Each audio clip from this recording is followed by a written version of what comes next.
Welcome to the Aegance Offscript Podcast, where we talk to industry leaders who share their stories, insights, and lessons unfiltered and unscripted.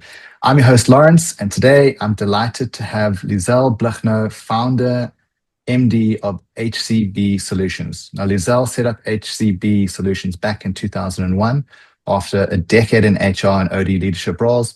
And over those years, her firm has become a trusted partner for companies that want to improve leadership, improve team culture, and improve the way people-centric organizations work. Welcome, Liezel.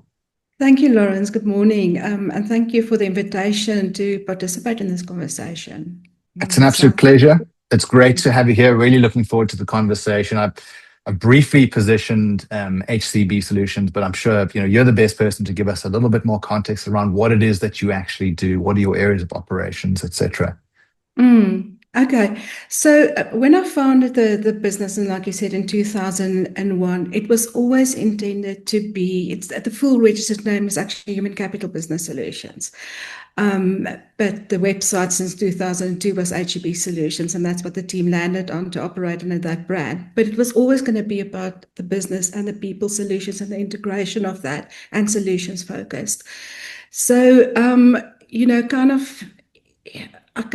think we did a few kind of refocus, but it was always about customized solutions and for impact.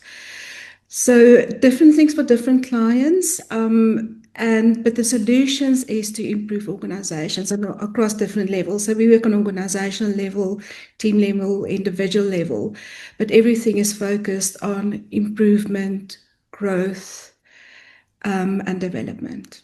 And when you reflect on your role as a founder and MD, how do you define some of the key decisions you make today that shape what the firm's future direction looks like? I think the company still stands very strongly in the original intention, that it's solutions focused, that my intention was that it is going to be nothing like the big consulting companies. So the decision to use experienced people that can operate in the gray, not the black and the white, the easy, still stands. The decision is actually interesting when I founded the business to say, listen, it's going to be experienced people that's absolutely passion aligned. And it's not going to be around a physical workplace. And it's interesting where we are now, right? In terms of hybrid work and the gig economy, whatever. So it's kind of like the world caught up with the original intentions. So that's still kind of, that decision has filtered through throughout the years, basically. So it was, if you say it's a decision, it was an intention. And it kind of fit my vision for the company. That still stands strong. So very interesting. And which parts of the business do you find still demand a lot of your time right now? I mean, is it the sort of the people talent side of things? Is it the business development side? Maybe it's technology or the insights side of things? Yeah, so me, in terms of me, kind of managing the business, it's actually across all those areas. It's like there's so many kind of areas in your role. As a company that's not just involved in the business development of the company, but also in the delivery to clients and developing solutions, and steering the company and all of that. It's all of that, as well as the managing the business takes a long time. As a registered company, there's tax and VAT and this and that. So in terms of time, it's actually juggling all of that. That's the marketing. It is client engagements, coffee drink, whatever, keeping network, doing podcasts like this, or radio interviews, or whatever that might be, my think tank, etc. So it's actually kind of a lot of different things, if that answers your question. So given your vision that people are the sustainable differentiator and the emphasis on think different, be different, and make a difference, how do you translate that into how HCB Solutions chooses its clients and defines what success looks like within a project? So the slogan, think different, be different, make a difference, is as much for us, that is what we're all about. We do think different about things. It's not solving the old problems with the same solutions. And we are different in terms of how we do things. And then ultimately, that is our purpose alignment, is to make a difference. So it's not just for us, but it's for our clients as well. So people are, it's kind of embedded there that they know in terms of what they see in our projects, that we are thinking different, be different, make a difference, but for them to do that as well. And so I think it attracts a certain kind of client market. This is not same old things. And it defines the success of our projects because of the different things that we do and how we do things differently. Some of the conversations that I've had with operators in a similar space as yours is that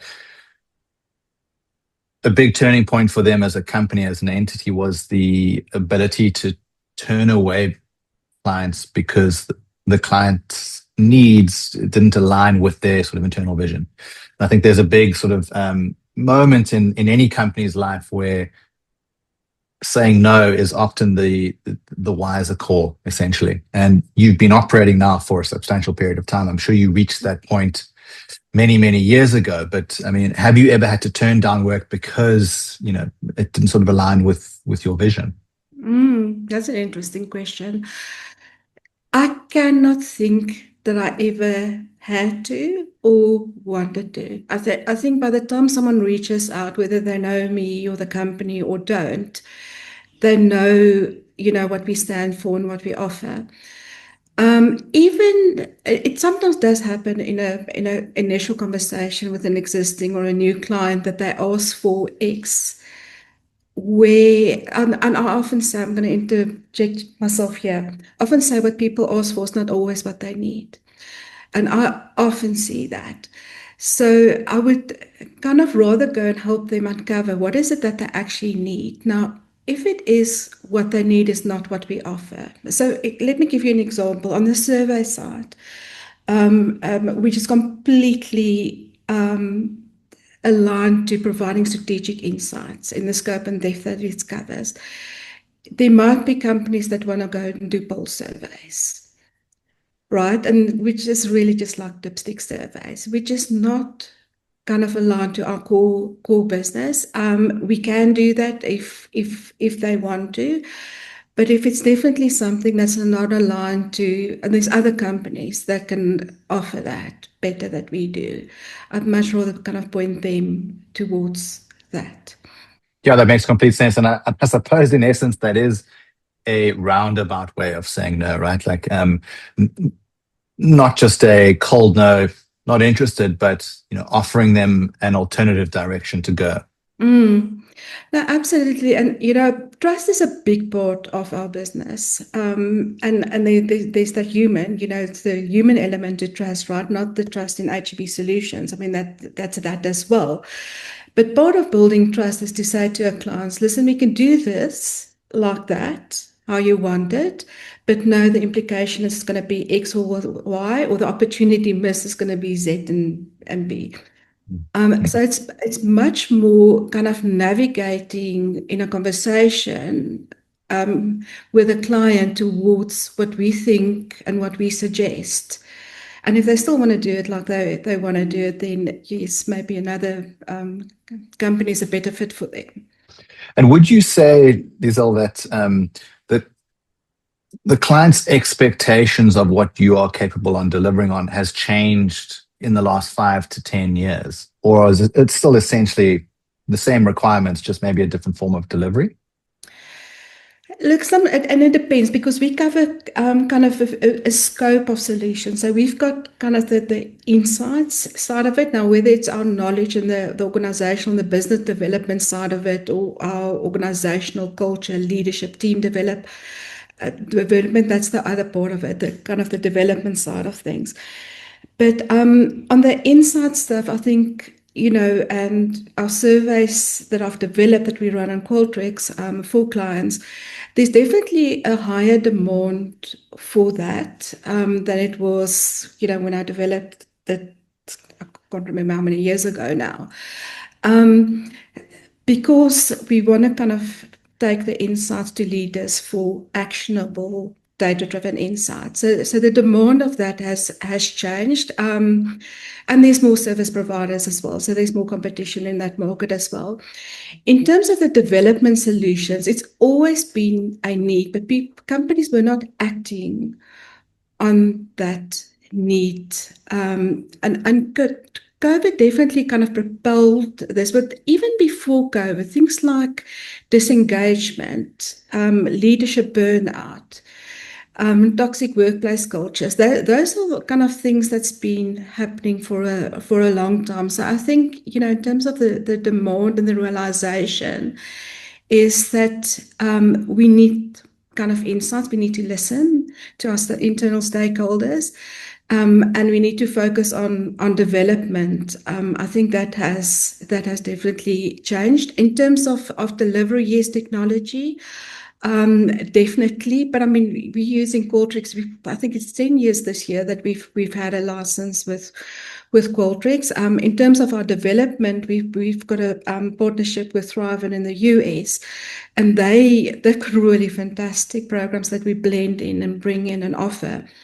And they've got an LMS system as well. So we use technology now that I didn't use 20 years ago as well, and then able to have clients in different countries, which is technology has enabled us. But we didn't start doing virtual work in 2020 with COVID. Had a Zoom license long before COVID hit us.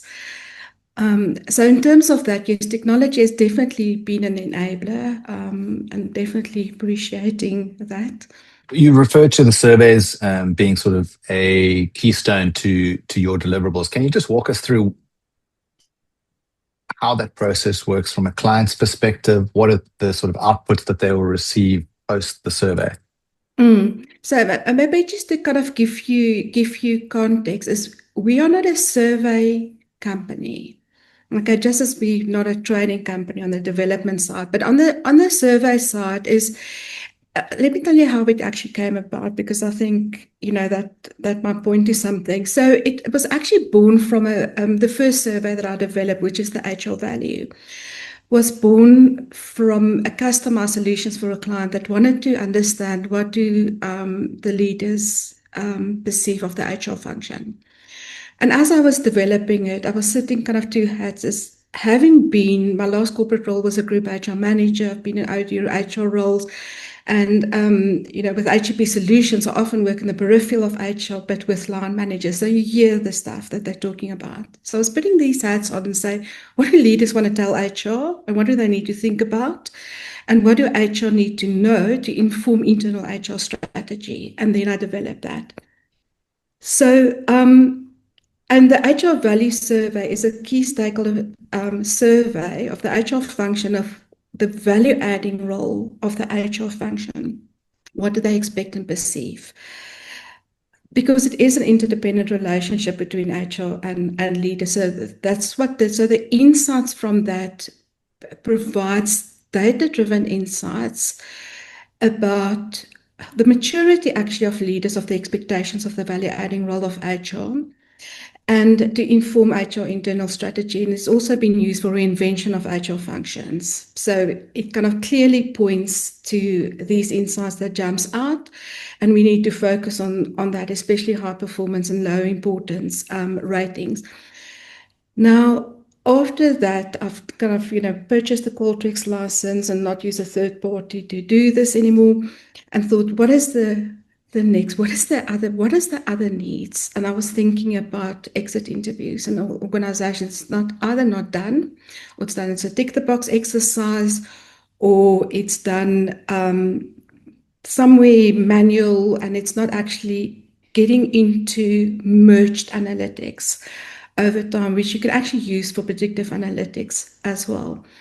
And then after that, I developed Workplace X, which is a workplace experience survey.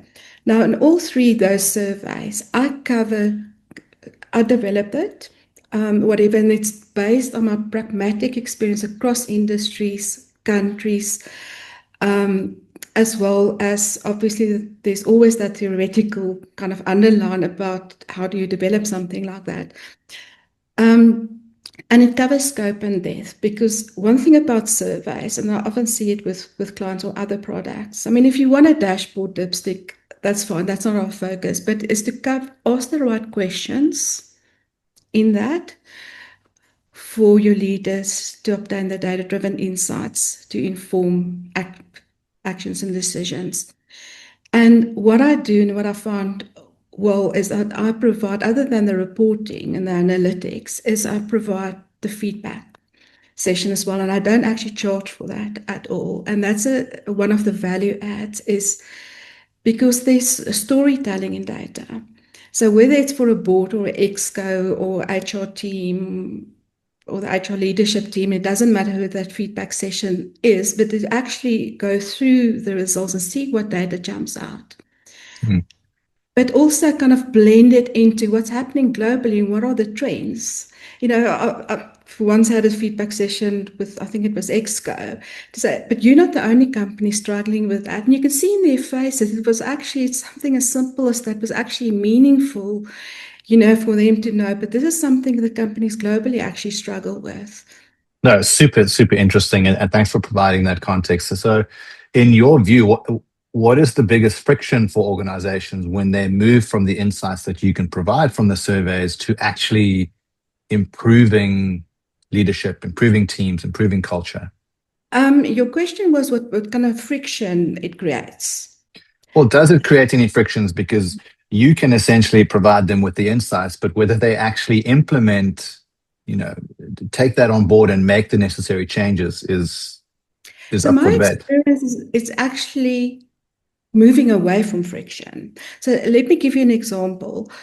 So regardless of which of those three surveys it is, right? It moves from other people saying we've got a problem, or from thinking to knowing. So without that data-driven insight that's actually completed by the people who can give an objective opinion, you know, someone has an opinion to say, listen, people leave because of salary, and then it's not that, or they leave because of managers. Now, let's say it's because of managers with Dexit.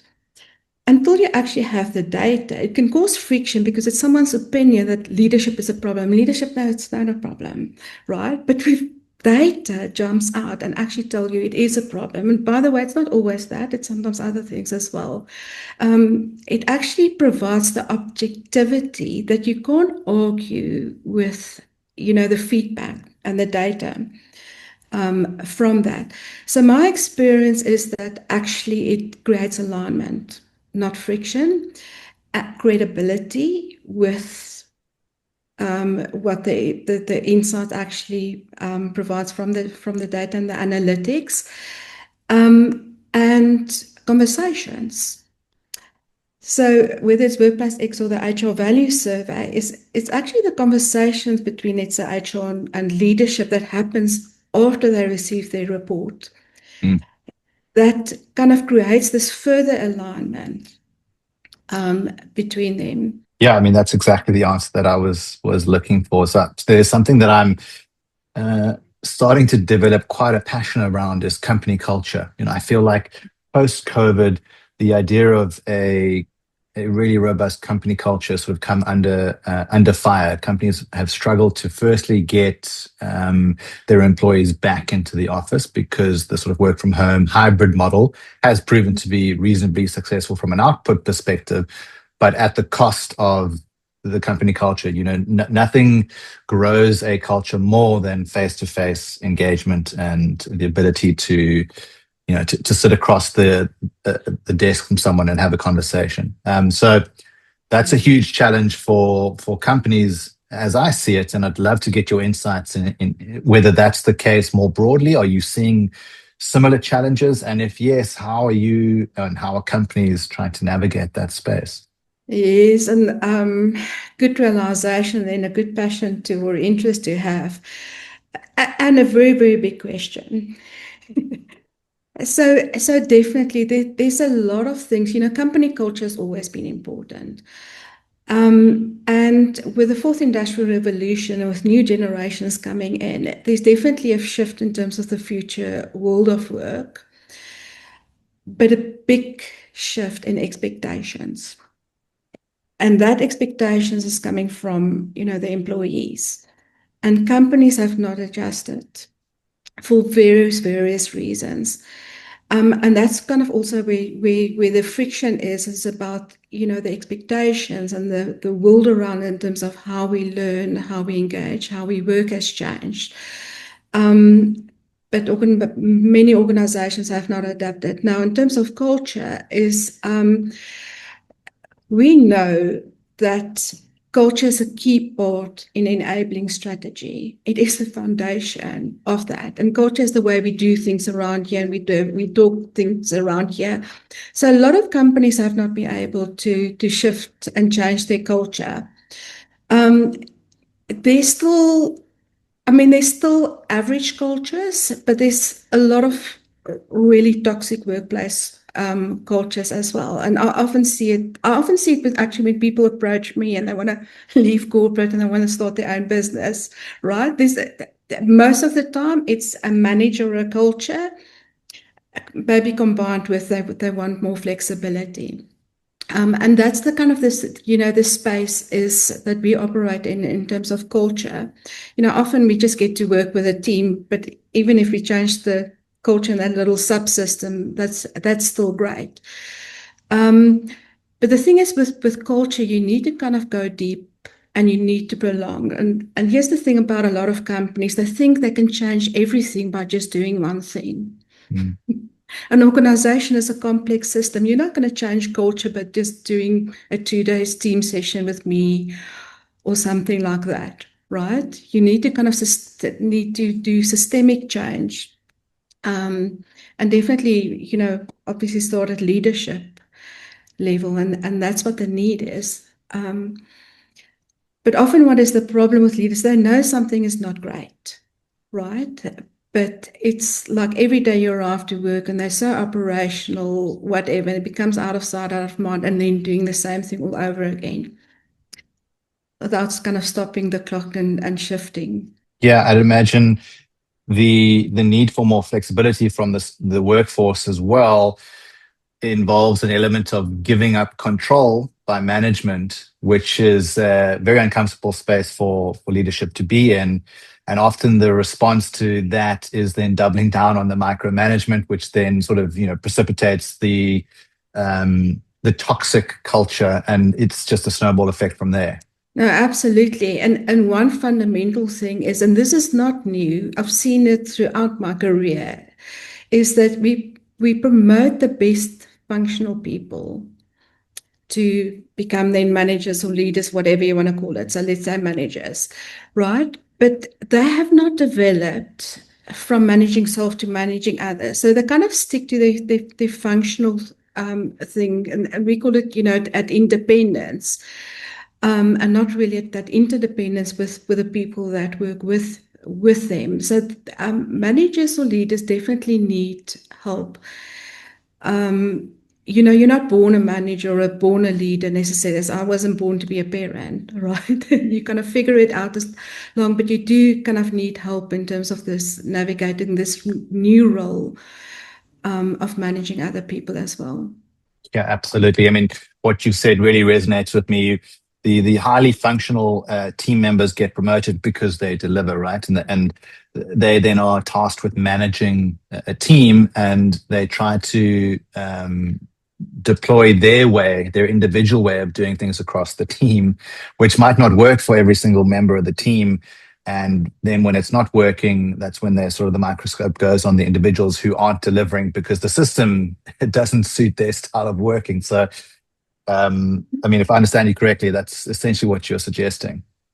No, absolutely. So in terms of our development, so there's two fundamental things that we focus in to shift that. So we've got the how, because often managers and leaders know why they need to change, but they really need to know how.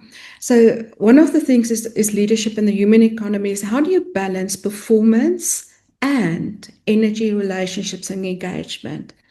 And we provide the how through the work that we do with Thriven. And a big part of that, or fundamental part of that, is actually strengths. We all have unique strengths, and how we shift ourselves and other people to high energy and high performance is actually through leveraging our strengths and theirs as well. So it's not just about me, and my functional knowledge or what I want to achieve, whatever, but how do I balance it with what other people also want to contribute and what they need and their purpose.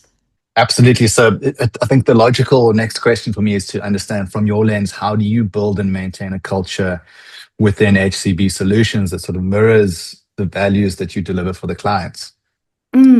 I think that there's something special about being small. I even see it with some of our smaller clients. If you already have a great culture, then it's easier to maintain that. So, for us, we're small enough that there is alignment, because first of all, people are attracted to our purpose and our passion. So it kind of attracts like-minded people. It's not something that you bring someone in, and we work with associates. So you bring someone in, and then they need to assimilate to the culture. We actually work the other way around, as people are attracted to what we do and how we do it. So that kind of, culture and the flexibility and the agility and the purpose alignment is a golden thread to how we do things. And in terms of client acquisition, I mean, you've been operating now for a number of years. You seemingly have garnered a number of clients that you've been able to assist, but how are you acquiring new clients currently? What are the channels that you're utilizing to attract attention, to convert that into new projects? So there's not one answer to that. So, and it's a combination. So we find that trust is kind of key to how we attract and people attracted to us. So first of all, we know that businesses don't do business with each other. It's right. It's people. So it's me with someone at a client, or one of the people in our team with a client. So part of it is through relationships and contacts and reaching out and following up, etc. And that's probably the majority business, or past clients. And sometimes those past clients move on to another organization.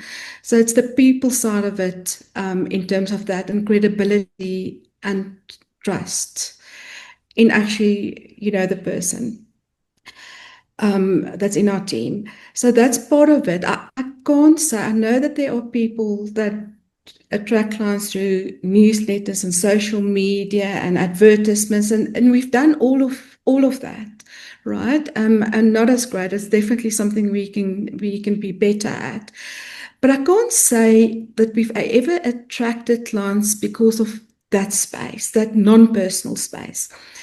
Although it serves a purpose, I think it serves a purpose to plant seeds, to kind of create awareness and maintain awareness, etc. And, then there's other things that mostly I do, that, speaking on conferences, being interviewed for podcast or radio or whatever, that also kind of creates that awareness. And it's very much focused on who we are as people, and as professionals, and not really, HCB Solutions. So, basically doing all of that in terms of attracting our client market and matching it to hopefully a need that they have at that point. Sure, makes complete sense. I was having quite an interesting conversation with an operator who's in a similar space as you, sort of business consulting and services, and they were saying that they're really struggling with the onset of large language models and AI in general, in terms of presenting to prospects sort of the changes or the suggestions and the project that they would like to get up and running with them, and then that prospect taking that information and plugging it into a large language model like ChatGPT, it then spitting out a roadmap on how to implement that strategy, and basically the company then loses that prospect. I mean, have you experienced anything similar? Have you thought about whether that could become a reality for you? So some of what you've said, I've actually experienced the opposite. I mean, if you're just talking about, you know, AI and the use of it, but before I do that, so one of the challenges that we're facing is because we're not only doing one thing. And often say we don't do plasters. Someone's got here's a plaster for you. We're completely solutions focused, and we've got a kind of a number of different things.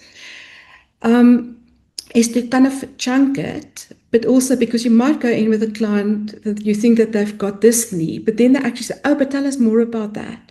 And then you go there, is to not make it complex and to make it shorter. So to chunk it, to streamline it and make it less wordy. And the messaging is often difficult to actually kind of reduce it. So we've been through kind of a few iterations. So sometimes we think, now we have it right, the messaging, everything. No, there's a different way to say it because people's needs are different and your door in is often different. So in terms of your question about AI, is I've recently, I think AI definitely makes it easier. And it's weird. Normally I'm an early adopter for technology, but if I tell you I've only a month ago started really using AI, then I'm not an early adopter, right? Your prompting needs to be really, really good for that. And if you say reduce, so it's definitely helped me to reduce the messaging, whatever. But it's definitely not going to replace what I'm doing. Even if I were to ask AI, listen, pull, this is the brief, this is the strategy, and AI is going to pull something that you need someone with my experience to say, but this is right. Or no, this can't be. I mean, I use Copilot, for example, said, no, this can't be right. And you need to kind of prompt it.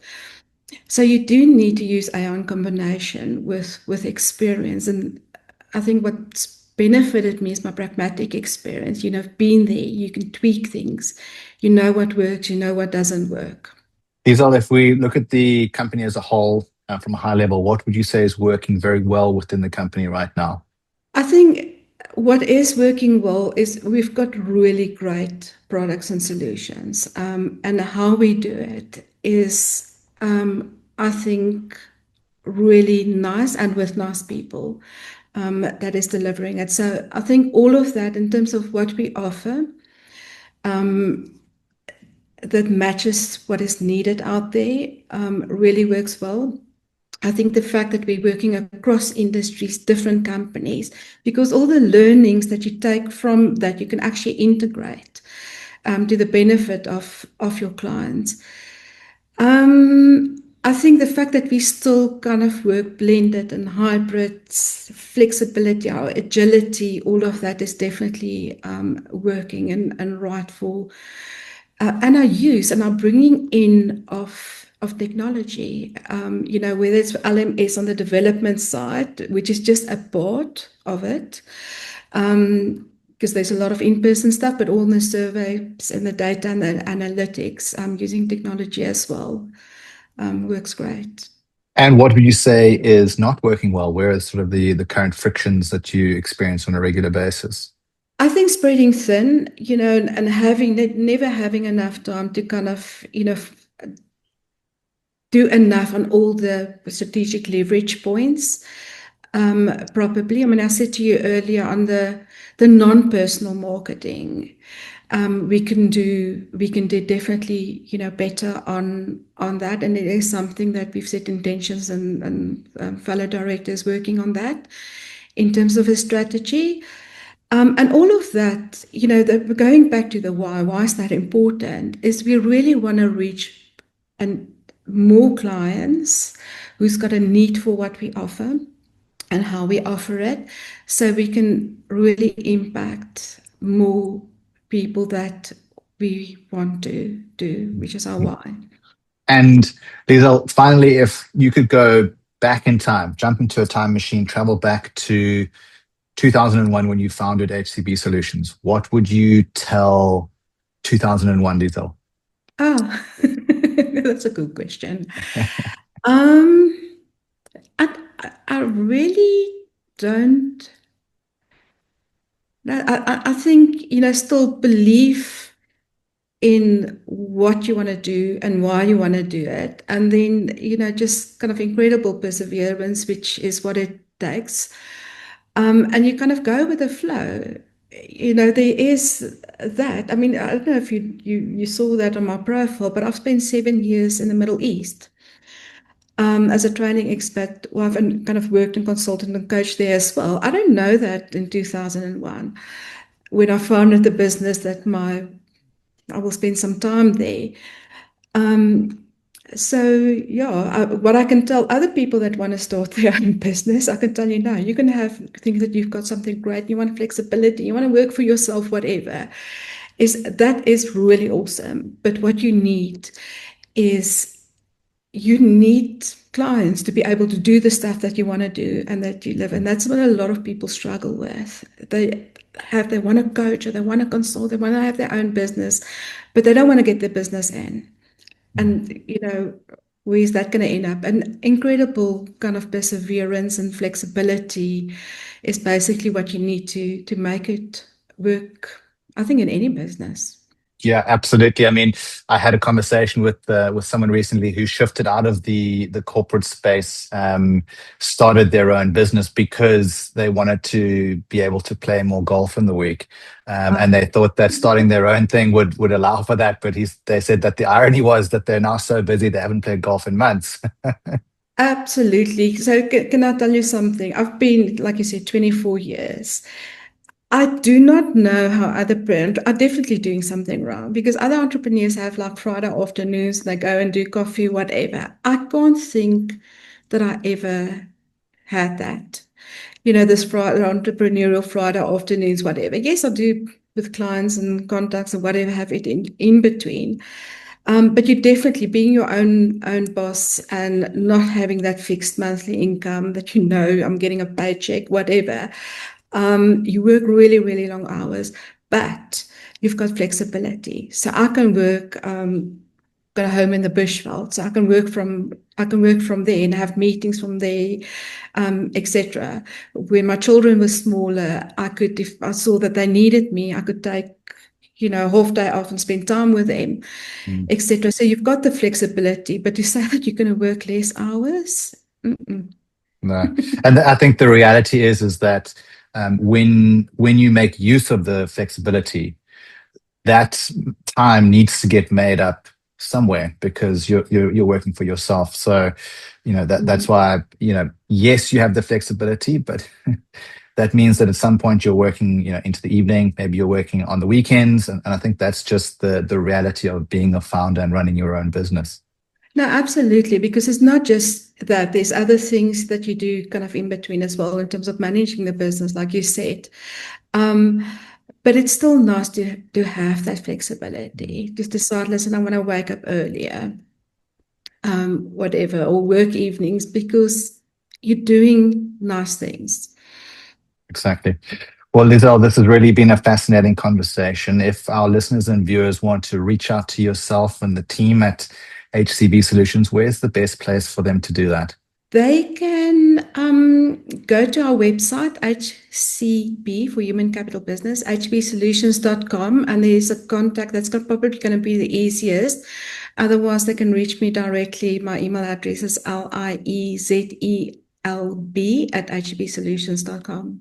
Amazing. Well, thank you so much for joining us and sharing a little bit of your journey to date. You've spent a long time building up HCB Solutions, and giving us insights into that journey and talking about how exactly you're helping your clients has really been interesting. And thank you so much for your time. It's only a pleasure, and wishing you also the best with this initiative, Lawrence. That's it for today's episode of the Aegance Offscript Podcast. If this conversation sparks something, a thought, a question, or a new way of seeing your own business, like the video, subscribe to the channel, and leave a comment down below. We'll catch you on the next one. Cheers.